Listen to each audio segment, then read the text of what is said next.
السلام علیکم ګرانو محترمین ملګرو، امید لرم چې ټول به راتګ روغ او جوړ یاست. ګرانو محترمین ملګرو، په دغه ویډیو کې به دا طریقه در وښیم چې موږ څنګه کولی شو چې په خپل فیسبوک آی ډي باندې فالو آپشن فعاله کړو.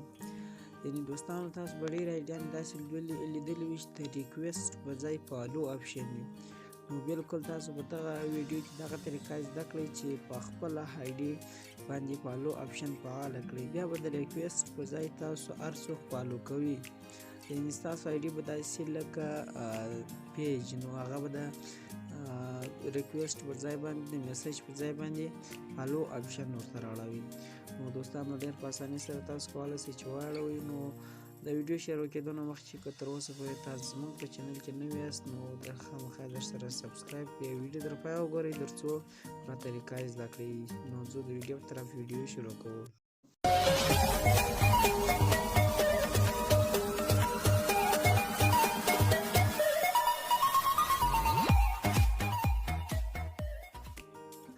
نو د هغې دپاره به دوستانو تاسو راسئ خپل فیسبوک به کولاو کړئ. کله چې مو فیسبوک کولاو کړه، اوس دوستانو زه تاسو ته دا درښیم چې زما فالو آپشن فعاله دی که نه دی. اوس زه تاسو ته درښیم، زه ځم خپلې آی ډي ته. اوس دلته خو فالو آپشن نه معلومېږي، زه راځم په دغه ځای کې ګورم. ښه، نو دلته هم زموږ فالو آپشن نه دی فعاله. تاسو ګورئ میسج ورته لیکلی دی. نو راځو چې دا څنګه فعاله کېږي. د ټولو د مخه به تاسو راسئ فیسبوک چې مو کولاو کړو، په دغه درې لیکې چې را روان دي، دا کونج په دې به کلیک وکړئ. دلته به راسئ دوستانو سیټینګز ته. ګوره سیټینګز چې راغلاست، دلته بیا سیټینګز باندې کلیک وکړئ. کله چې سیټینګز باندې کلیک وکړئ، دلته به لږ ښکته راسئ. نو سم دلته فالوورز او پبلیک مواد په دې به کلیک وکړئ. نو چې کله په دې باندې کلیک وکړئ، اوس تاسو ګورئ دوستانو دلته دوه آپشن دي، دوست او پبلیک. نو تاسو په دې پبلیک باندې دا ودروئ.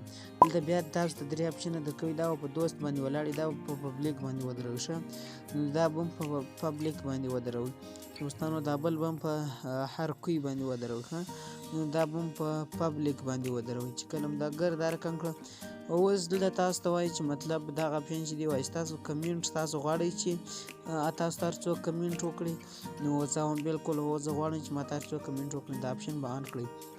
نو دا بل چې دی دوستانو، دا د پای آخري آپشن چې دی هغه چې دی د دې دپاره دی اپنی پبلیک ګروپ پوسټ کې فیسبوک هر شیر. یعنې دوستانو وایي ستاسو آی ډي چې دا هغه به په هر ګروپ کې د پبلیک د لارې شیر کېږي. نو زه هم دغسې غواړم چې دغسې، نو دا هم په پبلیک باندې ودروئ. نو ښه دوستانو، موږ به زموږ سره انشاءالله فالو آپشن چې دی هغه فعاله سوی وي. نه غواړم دلته به راسئ فالو آپشن به اوس وګورو که نه و فعاله سوی. نو نور کوشش به هم څه وکړو چې فعاله شي. ښه، نو دلته راځم په دې کلیک کوم. اوس تاسو کتلی شئ چې بالکل همدغه ځای ته زه څه وخت در مخه رالم، خو دغه فالو آپشن نه و فعاله. اوس چې هر څوک راشي دلته به فالو آپشن ورته راوړوي. ښه، نو دا ما ته وایي ستاسو آی ډي بالکل فالو آپشن فعاله سو. نو تاسو هم کولی شئ چې خپل آی ډي داسې فعاله کړئ، فالو آپشن فعاله کړئ. بیا چې که هر څوک تاسو ته میسج کوي، ریکویسټ کوي، نو د ریکویسټ پر ځای به فالو آپشن ورته راوړي. نو په دغه طریقه تاسو کولی شئ چې خپل فیسبوک فالو آپشن فعاله کړئ. کوم چیرې ویډیو خوښ شوې ده، نو خامخا در سره لایک کړئ. که په چینل کې نوي یاست، نو چینل در سره سبسکرایب کړئ.